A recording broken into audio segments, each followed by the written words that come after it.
యొక్క ప్రధానమైన ఉద్దేశం. అయితే ఈ యొక్క 7 గంటల సెషన్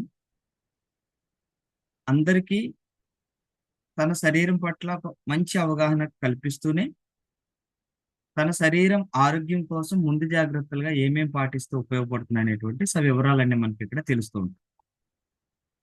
అయితే సామాన్యుడి నుండి సంపన్నుడి వరకు అందరూ కోరుకునేది మంచి ఆరోగ్యంతో కూడిన జీవన విధానం. అవును అంటే ఒక తంబు ఇవ్వండి. సామాన్యుడి నుండి సంపన్నుల వరకు అందరూ ఇదే కోరుకుంటారు. ఆరోగ్యంగా ఉండి నేను చివరి దశ వరకు చేరుకోవాలని. అంతే కదండి. సో అటువంటి ఆరోగ్యం ఈ రోజు నిజంగా అందని ద్రాక్షలాగే ఉంది. ఇదే నిజమంటే కనుక మళ్ళీ తంబు ఇవ్వండి. కొంచెం నాతో ఇంటరాక్ట్ అవ్వండి. అక్కడ ఉంటాయి, థంబ్స్ ఉంటాయి, హార్ట్స్ ఉంటాయి. నేను చెప్పే దాంట్లో సత్యం ఉందన్నప్పుడే మీరు థంబ్ ఇవ్వండి. Thank you. సో మరి అందని ద్రాక్ష అలాగే ఉండిపోతుందంటే లేదు. ఇప్పుడు ఒక చక్కటి అవకాశం వచ్చింది.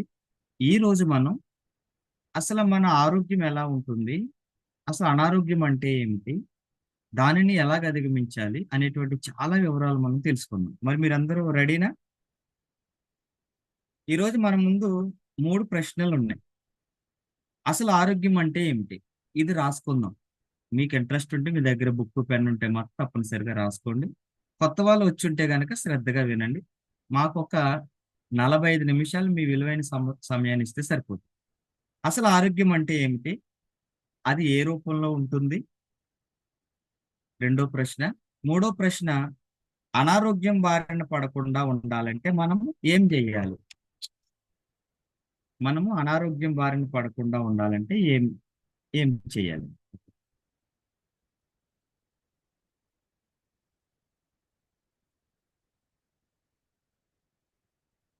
ఇవి మూడు మూడు ప్రశ్నలు. ఈ 3 ప్రశ్నలకి చక్కటి ఆన్సర్లు మనం చూద్దాం. ఇప్పుడు వాయిస్ ఓకేనండి? లో వస్తుందని మెసేజ్ పెట్టారు. నా వాయిస్ ఓకే అయితే కనుక ఒక థంబ్ ఇవ్వండి. థ్యాంక్ యూ సో మచ్ అండి. సో అసలు అనారోగ్యం అంటే ఏంటి? అది ఏ రూపంలో ఉంటుంది? దాని బారిన పడకుండా ఉండాలంటే మనం ఏం చేయాలో చూద్దాం. ఓకే. దానికి ఒక మేడం గారి వీడియోని మనం ప్రామాణికంగా తీసుకుందాం. మన మాటలే కాదు, ఎక్స్పర్ట్ మాటలు కూడా విందాం. నేను ఈరోజు ఒక వీడియో ప్లే చేస్తూ ఉంటాను. దాంట్లో చాలా వివరాలు వస్తాయి. చాలా ఓపికగా వినడానికి ప్రయత్నించండి.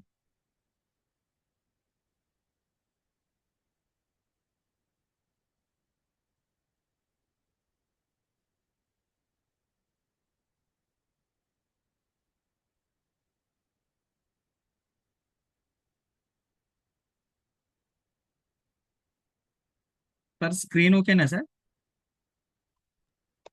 Okay sir. Okay, thank you. So ఈ ఈ యొక్క మేడం గారు చాలా విషయాలు మనకి అసలు మన హెల్త్ గురించి ఏంటి అనే విషయాలు చెప్తా ఉంటారు. అవి వింటూ ఉన్నాం. టాపిక్ లోకి వెళ్ళిపోతున్నాను. ఏంటి అంటే మన హ్యూమన్ బాడీ అనేది మన నేచర్ మనకిచ్చిన ఒక గిఫ్ట్ లాంటిది. అవునా కాదా? మనం కొన్ని సంవత్సరాల తర్వాత మళ్ళీ ఈ బాడీని నేచర్ కి తిరిగి ఇచ్చేయాలి. ఆఫ్టర్ అవర్ డెత్ మళ్ళీ మన బాడీ అనేది ఈ నేచర్ లో కలిసిపోతుంది. ఈ మధ్యలో మనం చేయాల్సింది ఏంటి అంటే మన బాడీని చాలా హెల్దీగా ఎనర్జెటిక్ గా కాపాడుకోవడం అనేది మన డ్యూటీ. అవునా కాదా? మీరే చెప్పండి. జనరల్లీ ఒక చిన్న ఎగ్జాంపుల్ చెప్తున్నాను. ఒక వెహికల్ ఉంది. ఆ వెహికల్ వచ్చేసి డీజిల్ తో నడుస్తుంది అనుకున్నాం. ఆ వెహికల్ లో మనం పెట్రోల్ ఫిల్ చేసాం అనుకోండి, అది నడుస్తుందా?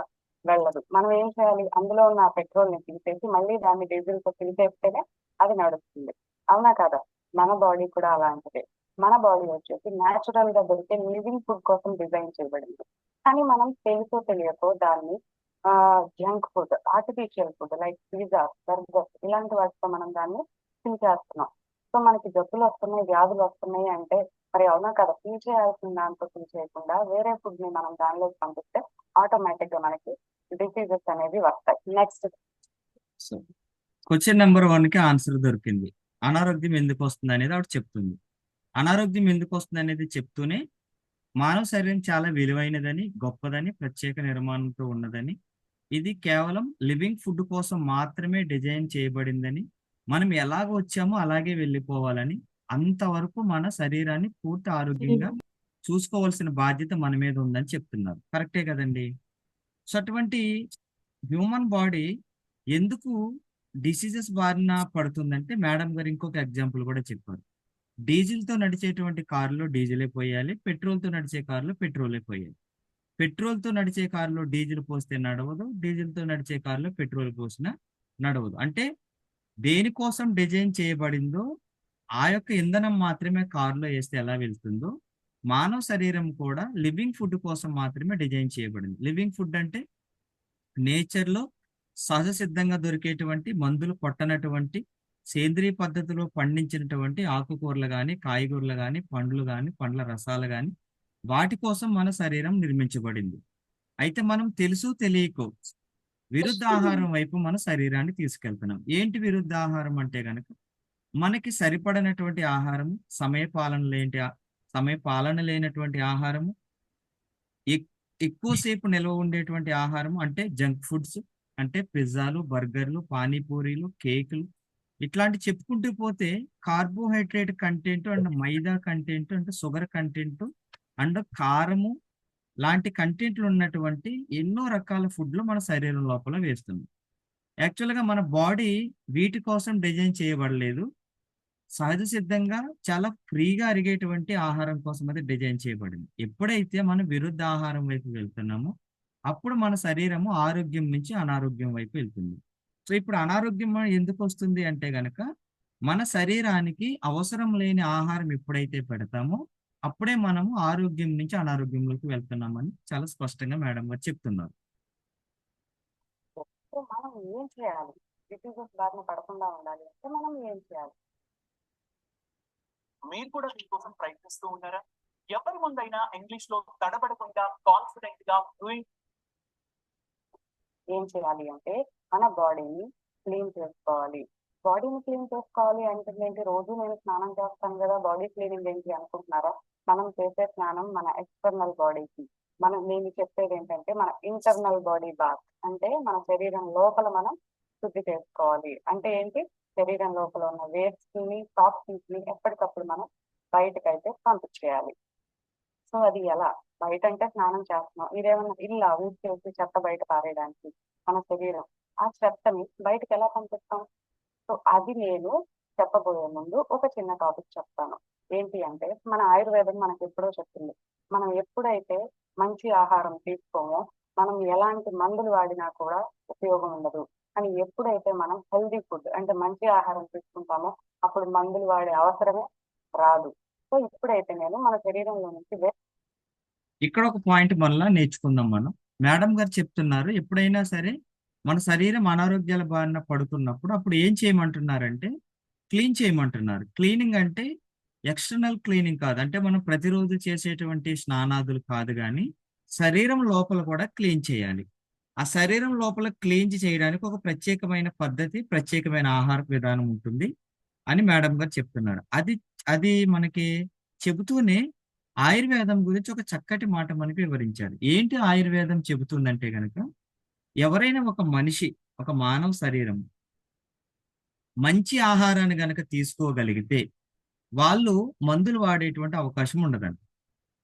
మందులు వాడేటువంటి అవకాశం ఉండదు. ఒకవేళ మనం మందులు వాడుతున్నట్లయితే, మంచి ఆహారం గనక తీసుకోకపోతే ఈ మందులు ఉపయోగపడవండి. చాలా స్పష్టంగా చెప్తుంది ఆయుర్వేదము. మీ ఆహారమే ఔషధాలుగా ఉండాలని ఈ పాయింట్ మనకి చెప్తున్నారు. ఎప్పుడైతే మనం తీసుకునే ఆహారం ఔషధాలుగా ఉంటాయో, అప్పుడు ఇంటర్నల్ క్లీనింగ్ అనేటువంటిది కూడా స్టార్ట్ అవుతుందండి. దానికి ఒక చక్కటి ఎగ్జాంపుల్ చెప్తున్నారు విందాం. వేస్ట్ ని రిమూవ్ చేయాలి అని చెప్తున్నాను కదా. ఒక చిన్న ఎగ్జాంపుల్ చెప్తాను. ఏంటి అంటే అసలు మనం తిన్న ఫుడ్ మన శరీరంలోకి వెళ్ళాక అసలు ఏం జరుగుతుంది అనేది మనం తెలుసుకుందాం. ఏంటి అంటే మనం ఆహారం తీసుకున్నాక మన శరీరంలో స్టమక్, తర్వాత చిన్న పేగులు, తర్వాత పెద్ద పేగులు. ఇంగ్లీష్ లో చెప్పాలంటే వాటిని స్మాల్ ఇంటెస్టైన్, లార్జ్ ఇంటెస్టైన్ అంటారు.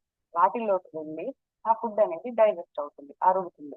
అరిగాక మిగిలిన వేస్ట్ ఏదైతే ఉందో ఆ వేస్ట్ వచ్చేసి బయటకి ఎక్స్క్రీట్ చేసేస్తాం. మార్నింగ్ మనం వెళ్తాం కదా బాత్రూమ్ కి, ఎక్స్క్రీట్ చేసేస్తాం. సో ఈ మధ్యలో ఏం జరుగుతుంది అంటే ఫుడ్ అనేది డైజెస్ట్ అవుతుంది. మీరు అనుకుంటున్నారా అన్ని రకాల ఫుడ్ ఒకే టైంలో డైజెస్ట్ అవుతాయి అని చెప్పి?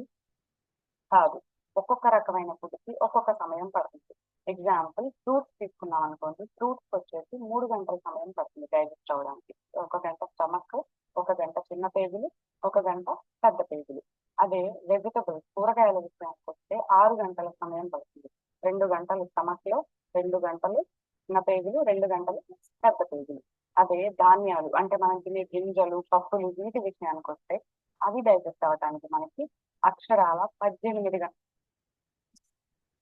ఇది చాలా ఇంపార్టెంట్ అండి. ఎందుకంటే ఆల్రెడీ స్టార్టింగ్ లో హ్యూమన్ బాడీ లివింగ్ ఫుడ్ కోసం మాత్రమే డిజైన్ చేయబడింది. ఇక్కడ 3 కూడా లివింగ్ ఫుడ్డే ఉన్నాయి. చాలా మంది ఏమంటారంటే మేము పూర్తి వెజిటేరియన్, నాకు హెల్త్ కాన్షియస్ చాలా ఎక్కువ ఉంది, నేను ఫ్రూట్స్ అండ్ వెజిటబుల్స్ ఎక్కువగా తీసుకుంటాను, తృణధాన్యాలను ఎక్కువగా తీసుకుంటాను తప్ప నాన్ వెజిటేరియన్ ముట్టుకోను, మసాలాలు ఇలాంటి కంటెంట్ నేను చాలా దూరంగా ఉంటాను, అయినా కానీ నేను అనారోగ్యాల బారిన పడుతున్నాను అని చాలా మంది మనల్ని ప్రశ్నలు వేస్తారు. ఇక్కడ రీజన్ బిహైండ్ దట్ కనుక మనం చూస్తే మనం తీసుకునే ప్రతి ఆహారానికి ఒక్కొక్క అరుగుదల సమయం ఉంటుందంట. ఎలా ఉంటుందంటే గనక మనం తీసుకునే ప్రతి ఆహారం మొదటిగా స్టమక్ లో కంటే పొట్ట లోపలికి వెళ్తుంది, తర్వాత చిన్న ప్రేగుకి, తర్వాత పెద్ద ప్రేగుకి, తర్వాత వ్యర్థాల రూపంలో బయటకు వెళ్తుంది. ఇది మానవ శరీరం లోపల ఒక ప్రక్రియ. అయితే ఒకవేళ కనుక మనం ఫ్రూట్స్ కనుక తింటే అది అరగడానికి అంటే సుమారుగా స్టమక్ లో 1 గంట ఉంటుంది, చిన్న ప్రేగులో 1 గంట, పెద్ద ప్రేగులో 1 గంట, సుమారుగా 3 గంటల పైబడి సమయం పడుతుంది పండ్లు అరగడానికి. ఒకవేళ వెజిటబుల్స్ కనుక మనం తింటే 2 గంటల పాటు అది స్టమక్ లో ఉంటుంది, 2 గంటలు చిన్న ప్రేగులు ఉంటుంది, 2 గంటలు పెద్ద ప్రేగులు ఉంటుంది. ఒకవేళ కనుక మన ధాన్యాలు లాంటివి ఏమన్నా తింటే గనక 6 గంటలు స్టమక్ లోను, 6 గంటలు చిన్న ప్రేగులోను, 6 గంటలు పెద్ద ప్రేగులు, సుమారుగా 18 గంటల పైబడేది అరగడానికి సమయం పడుతుంది. ఒకవేళ కనుక మీరు కాలిక్యులేట్ చేస్తే ఉదయం మీరు ఒక ఫ్రూట్ తిన్నారు, దానికి 3 గంటల సమయం పట్టింది. మధ్యాహ్నం ఒక వెజిటబుల్ కర్రీ తిన్నారు, దానికి 6 గంటల సమయం పట్టింది. రాత్రిపూట ఒక 2 చపాతీలు లేకపోతే తృణధాన్యాలతోటి చేసినటువంటి ఆహారం ఏదో తిన్నారు, దానికి 18 గంటలు పట్టింది. మీరు లెక్క వేస్తే గనక మీకు అక్కడికే 18 + 6 అక్కడే 24 గంటల సమయం పట్టింది. జస్ట్ సింగిల్ మీల్ కనుక మీరు తింటే, ఒక ఫ్రూట్, ఒక వెజిటబుల్ కర్రీ, చివరిలో 4-5 చపాతీలు కనుక తింటే అక్కడికే 24 + 3 25 అవర్స్ పట్టింది. మరి మనం కేవలం ఒక ఫ్రూట్ తోటి సరిపెట్టుకుంటున్నామా ఉదయం? మధ్యాహ్నం ఒక వెజిటబుల్ కర్రీలో మళ్ళీ రైస్ పెడుతున్నాం, రాత్రి మళ్ళీ రైస్ తో పాటు వెజిటబుల్ కర్రీ తింటున్నాం. అంటే చూడండి ఎంత సమయము మన శరీరం లోపల ఆహారం నిల్వ ఉండిపోతుందో. ఎలాంటి నిల్వ ఉండే ఆహారము మన శరీరం లోపల ఎలాంటి డ్యామేజ్లు చేస్తున్నాయో మేడం చెప్తారు, ఒకసారి విందాం. అంటే ఒక్కసారి మనం ఆ గింజలు తింటే అవి అరిగించుకోవడానికి మనకి ఎంత సమయం పడుతుంది? 18 గంటల సమయం అనేది పడుతుంది. సో మీకు ఇప్పుడు అర్థమై ఉండొచ్చు, 18 గంటలు ఒక్కసారి తిన్నది అరిగించుకోవడానికి పడితే మనం కంటిన్యూస్ గా తింటూనే ఉంటాం కదా. మార్నింగ్ తింటాం, ఆఫ్టర్నూన్ తింటాం, ఈవినింగ్ తింటాం, నైట్ తింటాం. సో ఆ ఫుడ్ అంతా డైజెస్ట్ అవుతుందా? అవ్వదు. అవుతుంది, కానీ అందులో ఉన్న వేస్ట్ అనేది బయటికి వెళ్ళదు. ఆ డైజెషన్ 18 గంటల సమయం పడితే మళ్ళీ మనం దాన్ని ఫుడ్తో మన స్టమక్ ని ఫిల్ చేసేస్తా ఉంటే ఆ పాత ఫుడ్ ఏదైతే ఉందో దాని వేస్ట్ ఇంకా పూర్తిగా బయటికి వెళ్ళక ముందే మనం ఏం చేస్తున్నాం, మళ్ళీ ఫుడ్ ని మన బాడీలోకి పంపిస్తున్నాం. సో ఆ వేస్ట్ అంతా ఏమవుతుంది? జనరల్ గా ఏం జరుగుతుంది అంటే స్టమక్ తర్వాత మనకి చిన్న పేగులు ఉంటాయి. చిన్న పేగులు ఎలా ఉంటాయి అంటే మనం నీళ్లు పెట్టే పైప్స్ ఉంటాయి కదా, మొక్కలకి నీళ్లు వాటరింగ్ చేస్తాం కదా, ఆ పైప్ లాగానే మన చిన్న పేగులు కూడా ఇలా చుట్టుకొని ఉంటాయి మన స్టమక్ లో. అవి ఏం చేస్తాయి అంటే మనం తిన్న ఆహారంలో పోషకాలు, న్యూట్రియంట్స్ ఏవైతే ఉన్నాయో వాటిని ఆ చిన్న పేగులు గోడల మీద చిన్న చిన్న హెయిర్ లైట్ ప్రొజెక్షన్స్ అంటే చిన్న జుట్టు లాంటివి అనమాట ఉంటాయన్నమాట. వాటిని ఏమంటారంటే విల్లే అంటారు. అవేం చేస్తాయంటే మనం తిన్న ఆహారంలో ఉన్న పోషకాలని, న్యూట్రియంట్స్ ని అబ్జార్బ్ చేసుకుని మన రక్తంలోకి కలిపేస్తాయి. రక్తం ఏం చేస్తుంది? ఆ పోషకాలని శరీరం మొత్తం ప్రవహిస్తుంది కదా. రక్తం శరీరంలో ఉన్న ప్రతి ఒక్క చిన్న కణానికి ఆ పోషకాలని తీసుకెళ్తుంది. కణాలు ఏం చేస్తాయంటే, కణాలను ఏమంటారంటే సెల్స్ అంటారు ఇంగ్లీష్ లో. కణాలు ఏం చేస్తాయంటే ఆ పోషకాలని ఉపయోగించుకొని కణజాలాలు అంటే టిష్యూస్ ని ఫామ్ చేస్తాయి. టిష్యూస్ అన్ని కలిపి అవయవానికి బాగా వర్క్ అయ్యేలాగా హెల్ప్ చేస్తాయి. జనరల్ గా జరిగే మెకానిజం అయితే ఇది. సో మన బాడీ లోపల ఒక మెకానిజం జరుగుతుంది. ఆ మెకానిజాన్ని మేడం గారు మనకి చాలా చక్కగా చెప్పారు. ఏమవుతుంది, మనం ఆహారం తీసుకుంటాము, ఈ ఆహారము మన యొక్క స్టమక్ లోకి వెళ్తుంది, స్టమక్ నుంచి చిన్న ప్రేగులోకి వెళ్తుంది. చిన్న ప్రేగు అనేటువంటిది మనం తిన్న ఫుడ్ లోపల పోషకాలను సెపరేట్ చేసి రక్తంలో కలిపేస్తుంది. ఈ రక్తం యొక్క పోషకాలను అన్ని పట్టుకుని కణాల వైపుకు పట్టుకెళ్తుంది. అక్కడ కణాలు శక్తి పొంది, ఈ శక్తి పొందిన కణాలు అవయవాల దగ్గరికి చేరి అవయవాల పనితీరు పెరుగుతుంది. ఇది నిత్యము ప్రతి మనిషి లోపల జరిగేటువంటి ఒక దినచర్య. ఇది ఇన్బుల్ట్ ఉంది. దేవుడు నేచర్ మనకిచ్చిన గొప్ప వరం. దీనికి ఒకసారి హార్ట్ ఇద్దాం. దీనికి ఎక్కడ కూడా మన ప్రమేయంతో పని లేదండి. అది ఆటోమేటిక్ గా జరిగిపోతుంది. మనం తింటూనే ఉంటాము. ఈ ప్రక్రియ జరుగుతూనే ఉంటుంది. అయితే రక్తం కేవలము ఫుడ్ ద్వారా వచ్చేటువంటి పోషకాలనే పట్టుకెళ్తదా అంటే కాదు. అది వేరే వాటిని కూడా మోసుకెళ్తుంది. అవేంటో చూద్దాం. కానీ నేను మీకు ఇప్పుడు చెప్పాను. ఒక ఫుడ్ అరగడానికి, ధాన్యాలు అరగడానికి 18 గంటల సమయం పడితే, అది అరక్క ముందే మళ్ళీ మనం ఫుడ్ తింటున్నాము. దానికి పాత ఫుడ్‌కి సంబంధించిన వేస్ట్ ఇంకా బాడీలోంచి వెళ్ళక ముందే మళ్ళీ మనం ఫుడ్ తీసుకుంటున్నాము అని చెప్పాం. ఆ వేస్ట్ ఏమవుతుంది అంటే, కొంత బయటికి వెళ్ళిపోయినా రిమైనింగ్ శరీరంలో మిగిలిపోయిన వేస్ట్ ఏమవుతుంది అంటే, ఈ పేగుల మీద ఉన్న ఆ హెయిర్ లైట్ ప్రొజెక్షన్స్‌కి వెళ్ళి అంటుకుంటుంది. ఒక థిక్ మాస్ లాగా ఫార్మ్ చేస్తుంది. అక్కడ ఇంకా శరీరంలోని కొన్ని భాగాలకు కూడా. సో ఏం చేస్తుంది? ఈ విల్లే ఏం చేస్తుందంటే న్యూట్రియంట్స్ తో పాటు దానికి అంటుకున్న వ్యర్థాలని, దానిలో ఉన్న టాక్సిన్స్ ని, ఆ వేస్ట్ లో ఉన్న టాక్సిన్స్ ని కూడా అబ్జర్వ్ చేసుకుంటుంది. ఏం చేస్తుంది? మనం తిన్న ఆహారంలో ఉన్న పోషకాలతో పాటు ఈ టాక్సిన్స్ ని కూడా అబ్జర్వ్ చేసుకుంటుంది. అది బ్లడ్ లో కలిపితే బ్లడ్ పోషకాలతో పాటు ఈ టాక్సిన్స్ ని కూడా ప్రతి ఒక్క కణానికి క్యారీ చేస్తుంది.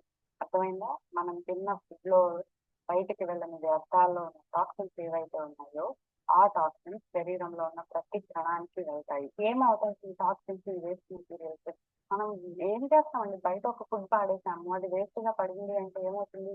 మిండిపోయి డిక్కే అయిపోయి పాడైపోయి దాని మీద బ్యాక్టీరియా, ఫంగస్, వైరస్ ఇలాంటివి గ్రో అవుతా ఉంటాయి. అవునా కదా? సో మన శరీరంలో కూడా వ్యర్థాలు ఇలా వెళ్ళి పడిపోయి ఉన్నాయి అంటే అవి గ్రో అవ్వవా వాటి మీద? మన శరీరంలో వామ్స్ పెరుగుతున్నాయి, టేస్ట్ వామ్స్ ఇచ్చారు ఫలానా వాళ్ళ స్టమక్ లోంచి అని మనం చాలా సార్లు న్యూస్ వింటూ ఉంటాం.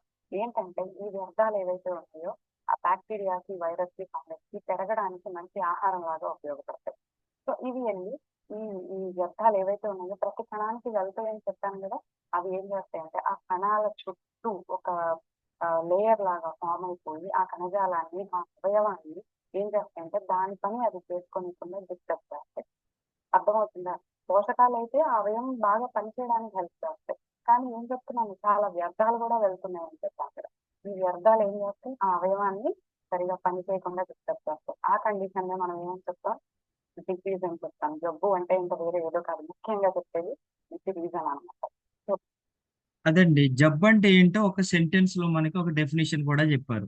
రక్తం ఏం చేస్తుందంట, మనం తినే ఫుడ్ ద్వారా వచ్చే పోషకాలనే కాదు, వ్యర్థాలను కూడా కణాల వైపుకు తీసుకెళ్తుంది. ఎప్పుడైతే వ్యర్థాలు కణాల వైపుకి వెళ్ళినాయో కణం దెబ్బతింటుంది. కణం దెబ్బతింటే పైన కణజాలం దెబ్బతింటుంది. కణజాలం దెబ్బతింటే తర్వాత మన యొక్క మజిల్ అనేటువంటి దెబ్బతింటుంది. మజిల్ దెబ్బతింటే అవయవం కూడా దాని పనితీరుని కోల్పోతుంది. అంటే మనం తినే ఫుడ్ ద్వారా వచ్చేటువంటి పోషకాలేమో మనకి ఆరోగ్యాన్ని ఇస్తే, సమయపాలన లేని ఆహారపు అలవాట్ల వల్ల మిగిలిపోయిన ఆహారం నుంచి పుట్టుకొచ్చిన వ్యర్థాలు మనల్ని అనారోగ్యం వైపు తీసుకువెళ్తాయి. అంటే సింగిల్ సెంటెన్స్ లో కణాలు అనారోగ్యం బారిన పడడమే మనకు డిసీజెస్ అని చెప్తా ఉన్నాము. ఒకవేళ మన కణాలు అనారోగ్య బారిన పడితే మన శరీరంలో వ్యర్థాలు గనక ఎక్కువైపోతే ఎలాంటి కండిషన్స్ లోకి మనం వెళ్తామో చూద్దాం. ఎగ్జాంపుల్ గా చూస్తే ఏముందండి, ఒకవేళ ఆ పోషకాలు వచ్చి మన స్కిన్, మన చర్మానికి సంబంధించిన లేయర్స్ లోకి వచ్చి అక్యుములేట్ అయినాయి అనుకున్నాం. దాన్ని ఏమంటాం? యాక్నే అంటాం, సోరియాసిస్ అంటాం. అదే కిడ్నీలో కానీ, గర్ల్ బ్లాడర్ లో కానీ ఆ వేస్ట్ అక్యుములేట్ అయితే దాన్ని ఏమని చెప్తాం? దాన్ని స్టోన్స్ అని చెప్తాం. అలా కాకుండా మన హార్ట్ లో ఉన్న బ్లడ్ వెజల్స్ లోకి వెళ్ళి ఆ వేస్ట్ అక్యుములేట్ అయితే ఏం చెప్తాం? దాన్ని కొలెస్ట్రాల్ అంటాం, బ్లాక్స్ అంటాం. అదే లంగ్స్ లోకి, యూట్రస్ లోకి ఆ వేస్ట్ కనుక అక్యుములేట్ అయితే దాన్ని ఆస్తమా అని చెప్తాం. అదే ఆడవాళ్ళలో అయితే యూటరస్, గర్భసంచి దగ్గర గర్భాశయంలో ఉన్న ఆ వేస్ట్ మెటీరియల్స్ అక్యుములేట్ అయితే దాన్ని ఫిక్స్డ్ గడ్డలు అని చెప్తాం కదా, గర్భాశయంలో గడ్డలు వచ్చాయని ఆ గడ్డలు అని చెప్తాము. లేదు అంటే వాళ్ళకి మెన్స్ట్రువల్ సైకిల్స్ లో ప్రాబ్లమ్స్ వస్తాయి, పీసీఓడి అని చెప్పి రకరకాల ప్రాబ్లమ్స్ వింటూ ఉంటాం. ఆ వేస్ట్ మెటీరియల్ పేగుల్లో ఉండిపోతే వెళ్లకుండా దాన్ని కాన్స్టిపేషన్ అంటాం. కాన్స్టిపేషన్ అంటే ఏంటి? మలబద్ధకం. Constipation is the mother of all diseases. ఎప్పుడైతే వేస్ట్ సరిగా వెళ్లకుండా అక్కడ ఉండిపోతుందో అది చాలా ముఖ్యమైన రీజన్ అవుతుంది రోగాలు రావడానికి అని చెప్పి. సో ఇన్ని రకాలు. ఇంకోటి మన వేస్ట్, మన శరీరంలోని భాగాల్లో ఎక్కడ పడితే అక్కడ అది కొలెస్ట్రాల్, కొవ్వు లాగా ఫామ్ అయిపోతే ఏమవుతుంది? వెయిట్ పెరుగుతాం. సో మన వేస్ట్ తగ్గాలంటే ఏం చేయాలి? మన బాడీలో ఉన్న వేస్ట్ ని బయటికి పంపించేయాలి. అది చాలా నిజం, మీరు నమ్మాల్సిందే ఆ విషయం. ఇంకోటి ఈ వేస్ట్ మెటీరియల్స్ అన్ని మన బాడీలో అక్యుములేట్ అయ్యి మన శరీరాన్ని సరిగా ఫంక్షనింగ్ చేయట్లేదు. ఇప్పుడు టాబ్లెట్స్ మింగుతానే ఉండాలి. వారం 10 రోజులకు ఒకసారి హాస్పిటల్కి వెళ్ళాల్సి వస్తుంది. చాలా వెయిట్ పెరిగిపోయాం, ఒబెస్ అయిపోయాము. ఇవన్నీ జరిగినాయి అనుకోండి, మన జీవితాన్ని మనం హ్యాపీగా ఎంజాయ్ చేయగలుగుతామా? మన లైఫ్ ని మనం ఫుల్ ఫ్లెడ్జెడ్ గా ఎంజాయ్ చేస్తామా? ఎప్పుడు జబ్బులు ఉన్నాయి అన్న ఫీలింగ్ లోనే ఉంటే నిజంగా మన లైఫ్ ని మనం ఎప్పటికీ ఎంజాయ్ చేయలేం. కానీ ఎప్పుడైతే మనం హెల్దీగా ఉంటామో అప్పుడు ఆటోమేటిక్ గా మనం వెయిట్ లాస్ అవుతాం. మన స్కిన్ చాలా ఫెయిర్ ఉంటుంది, చాలా ఎనర్జెటిక్ గా కనిపిస్తాం. అట్ ద సేమ్ టైం ముఖ్యంగా మన మెంటల్ ఎబిలిటీ అంటే మన ఆలోచన విధానం అనేది చాలా బాగుంటుంది. సో ఇవన్నీ ఏంటి, మన శరీరంలో పెరుగుతున్న వేస్ట్ అని చెప్తున్నాం కదా. సో ఈ వేస్ట్ లని రిమూవ్ చేయాలి అంటే అసలు ఏం చేయాలి?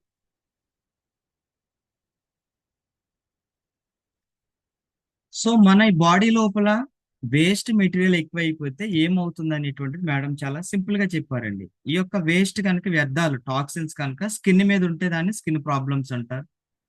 ఒకవేళ ఇది కిడ్నీ దగ్గర చేరుకుంటే కిడ్నీ ప్రాబ్లమ్స్ వస్తాయి, హార్ట్ దగ్గర చేరుకుంటే హార్ట్ ప్రాబ్లమ్స్ వస్తాయి, లంగ్స్ దగ్గర చేరుకుంటే లంగ్స్ ప్రాబ్లమ్స్ వస్తాయి. అండ్ స్త్రీలకు సంబంధించి గర్భాశయం దగ్గర కనుక స్టోరేజ్ అంటే పీసీఓఎస్, పీసీఓడి అంటున్నాము. అదే ప్రేగుల్లో ఉండిపోతే దానికి కాన్స్టిపేషన్ ప్రాబ్లం అంటే మలబద్ధకం అంటున్నాము. అండ్ ఒబెసిటీకి కూడా కారణం ఇది ఒక కారణం మాట. అంటే కొలెస్ట్రాల్ రూపంలో కనుక అది పేరుకుపోతే దాన్ని ఒబెసిటీ అంటున్నాము. సో ఎన్ని రోగాల బారిన మనం నిత్యము టాబ్లెట్లు వాడుతూ హాస్పిటల్ చుట్టూ తిరుగుతూ నానా అవస్థలు పడుతూ ఉన్నాం. ఇలాంటి అవస్థలు పడద్దు అంటే గనుక ప్రాపర్ క్లీనింగ్ మన బాడీ లోపల అవసరం. మరి ఆ క్లీనింగ్, ఎక్స్టర్నల్ క్లీనింగ్ మనకి తెలుసు, ప్రతిరోజు స్నానం చేస్తాము, మరి చక్కగా ఉంటాము.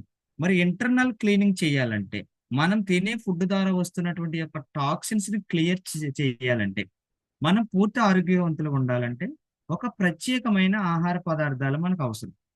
అవి కూడా నేచర్ మనకి సిద్ధం చేసి పెట్టింది. బై గాడ్ గ్రేస్ ఇవి మనకి తెలిసేలా కూడా చేసింది. అంటే మనం నిత్యము మన శరీరాన్ని క్లీన్ చేసుకోవడానికి అవసరమయ్యే ఆహార పదార్థాలు ఏమిటి అనేటువంటిది ఇప్పుడు మనం ఒకసారి చూద్దాం. మరి మీరందరూ రెడీ అని ఇక్కడే ఉన్నారా? నేను రెడీ సార్ వింటున్నాను అన్న వాళ్ళు ఒక తంబు, ఒక హార్ట్ ఇవ్వండి. చాలా సీరియస్ గా ఉన్నారు, చాలా మంది. సబ్జెక్ట్ చాలా బాగున్నట్టుంది. కొంతమంది రాసుకుంటున్నారు, సంతోషం. ఇప్పుడు మన బాడీని క్లీన్ చేసుకునేటువంటి ఫుడ్ గురించి కూడా చెప్తారు ఒక సారు. అది కూడా చూద్దాం మనం, అది ఏంటనేది. ఓకే.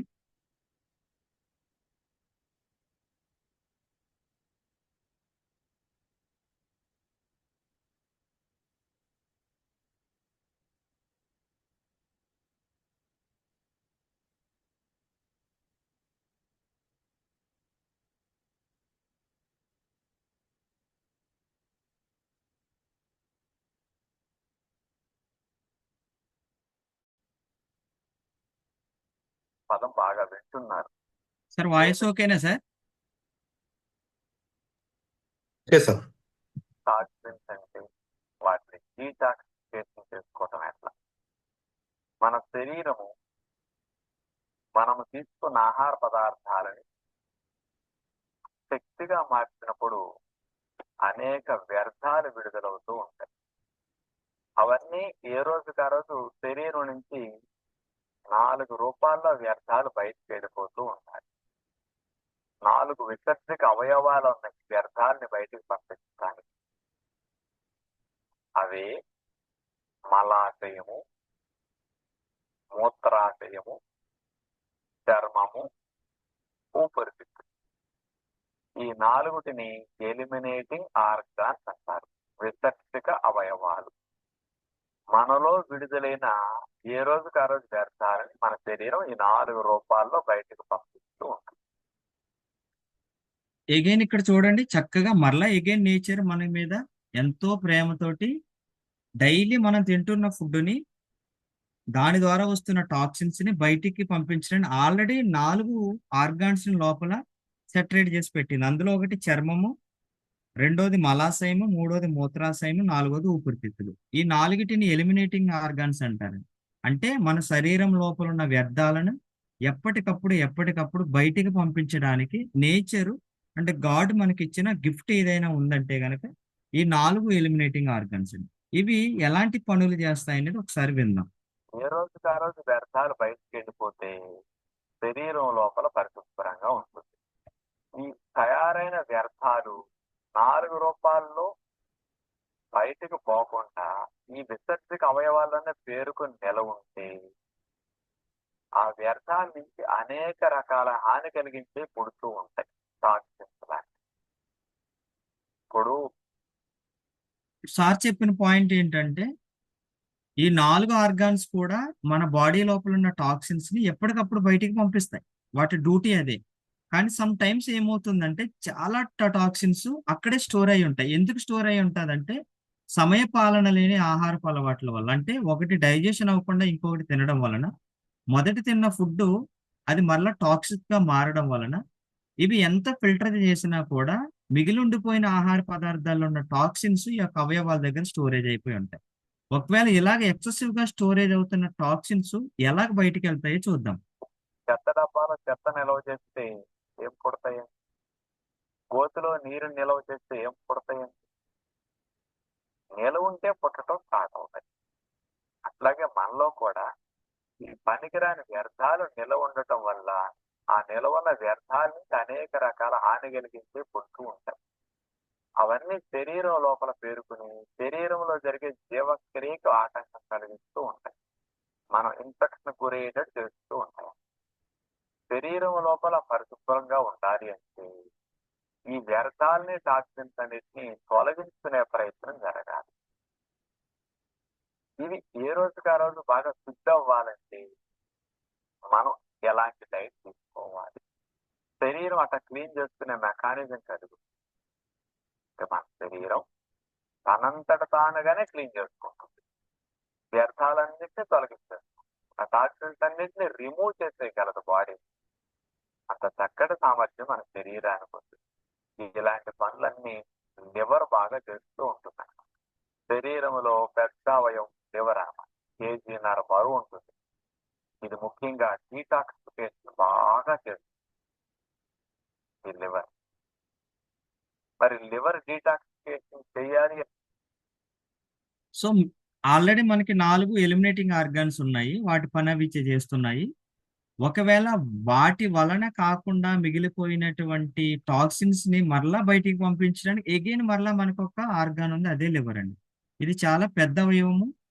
ఎక్కువ డిటాక్సిఫికేషన్ చేసే సామర్థ్యం కూడా లివర్కే ఉంటుంది. అయితే ఇప్పుడు ఒక చిన్న కాన్సెప్ట్ ఏమొస్తుందంటే శరీరం లోపల మనం తినే ఫుడ్ ద్వారా వచ్చే టాక్సిన్స్ అన్నిటినీ మొదట మనం విన్నటువంటి చర్మము, మలాశయము, మూత్రాశయము, ఊపిరితిత్తులు ఫిల్టర్ చెయ్యగా మిగిలిపోయిన టాక్సిన్స్ ని మన లివర్ డిటాక్సిఫికేషన్ చేస్తుంది. అయితే లివర్ ఈ డిటాక్సిఫికేషన్ చెయ్యాలి అంటే గనక మనం రెగ్యులర్ గా తీసుకునే ఫుడ్ కాకుండా ఒక ప్రత్యేకమైన ఆహారం లివర్ డిటాక్సిఫికేషన్ కి చాలా అవసరం పడుతుంది. ఇప్పుడు మనం వినేటువంటి ఆహార పదార్థాలు ఏవైతే ఉన్నాయో అవి రెగ్యులర్ గా తీసుకోవడం వలన లివర్ యొక్క పనితీరు పెరిగి మరింత డిటాక్సిఫికేషన్ అవ్వడానికి అవకాశం ఉంటుంది. ఆ ఫుడ్ ఏంటి అనేది ఇప్పుడు చూద్దాం. దానికి అనేక పోషకాలు కావాలి. అవి vitamin C, vitamin A, vitamin E, selenium. ఈ 4 రకాలు పదార్థాలు బాగా ఎక్కువ ఉంటాయి. వీటిని యాంటీ ఆక్సిడెంట్స్ అంటారు. యాంటీ ఆక్సిడెంట్స్ అని విన్నారు కదా. యాంటీ ఆక్సిడెంట్స్ అంటే ఏమిటి? కణాలు జబ్బుల బారిన పడకుండా రక్షించుకోవడానికి ఉపయోగపడే పోషకాలు అన్నమాట. అదండి, మొదటి వీడియోలో మేడం ఏం చెప్పిందంటే మనం తినే ఫుడ్ ద్వారా వస్తున్నటువంటి టాక్సిన్స్ ఏవైతే ఉన్నాయో అవి కణాల దగ్గరికి వెళ్ళి కణాలను జబ్బుల బారిన పడేస్తాయి. దాన్నే మనం డిసీజ్ అంటున్నాం. ఈ కణాలు జబ్బున బారిన పడకుండా ఉండాలంటే మన శరీరాన్ని క్లీన్ చేసుకోవాలి. దానికి ఒక ప్రత్యేకమైన ఆహార పదార్థాలు ఉండాలి అని ఆవిడ చెప్పింది. రెండో వీడియోలో మంతిన్ గారు ఏం చెప్తున్నారంటే మీ బాడీని నిత్యము మీరు క్లీనింగ్ పెట్టుకోవాలి. మీరు పెట్టుకోకపోయినా సరే క్లీన్ చేసేటువంటి అవయవాలు 4 ఉన్నవి. ఈ 4 క్లీన్ చేయగా మిగిలిపోయినటువంటి వ్యర్థాలను మరలా లివర్ అనేటువంటి ఒక అవయవం క్లీన్ చేస్తుంది.